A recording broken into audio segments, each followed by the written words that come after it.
La parole est à Ariel Veil pour le groupe Paris en commun.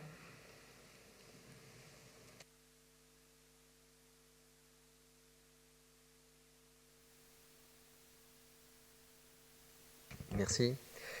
Voilà, je prends quelques secondes pour mettre ce masque-là, il est important. Rémi Féraud l'a rappelé tout à l'heure, la rentrée s'est passée sous le signe de l'exception, un petit peu partout. Je ne vais pas revenir sur les mesures exceptionnelles qui ont été déployées.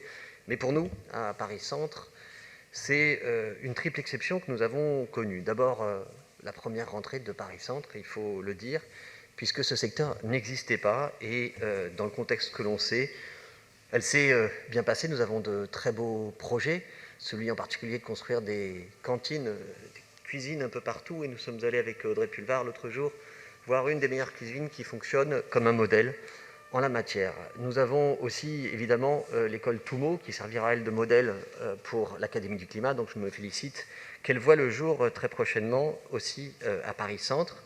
Et nous avons dans l'ensemble, malgré les difficultés qui ont été évoquées par Nathalie Macron en particulier sur les élèves sans affectation, dans l'ensemble, pour cette première rentrée, une rentrée qui s'est passée de manière exceptionnellement normale si on prend en compte le contexte. Et je voudrais pour cela remercier Patrick Bloch, Céline Hervieux, qui nous ont accompagnés aussi dans des déplacements dans les écoles, et souligner que la CASP, le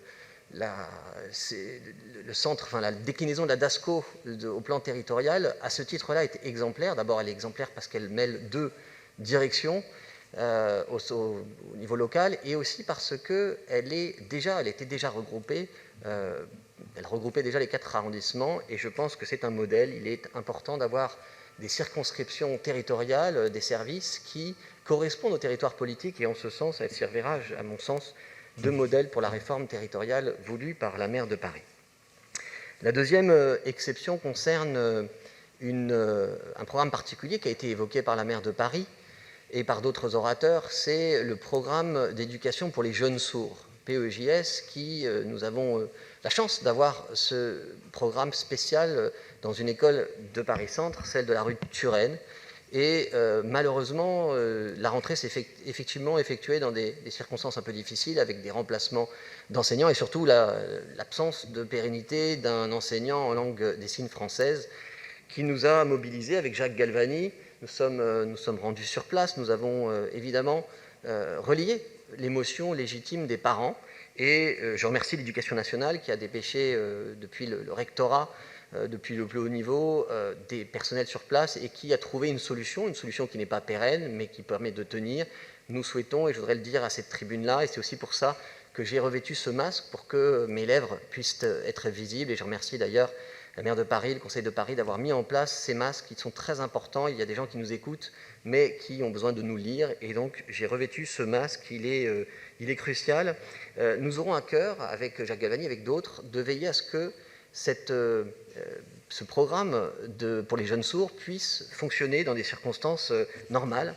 Et non seulement cela, mais, et ça a été aussi dit dans les objectifs qui sont ceux de la ville, pour qu'on puisse aussi avoir une continuité, une véritable continuité scolaire, en poursuivant ce programme au collège et au lycée. Nous y travaillons et nous y serons très vigilants avec l'académie. Et puis, je voudrais conclure simplement en rappelant ce qui s'est passé le 25 septembre, le vendredi 25 septembre. Vous le savez, le 11e arrondissement a été à nouveau victime, et Charlie, devant les locaux de Charlie, ils ont été victimes d'un nouvel attentat qui a déclenché une réponse très rapide de l'ensemble de la ville, de la mairie et de l'académie. Avec le commissariat, nous avons travaillé dans une très très grande rapidité pour pouvoir prendre cette décision que nous avons prise et assumée de fermer l'ensemble des écoles, une partie du 11e arrondissement concerné, et puis le 3e et 4e arrondissement.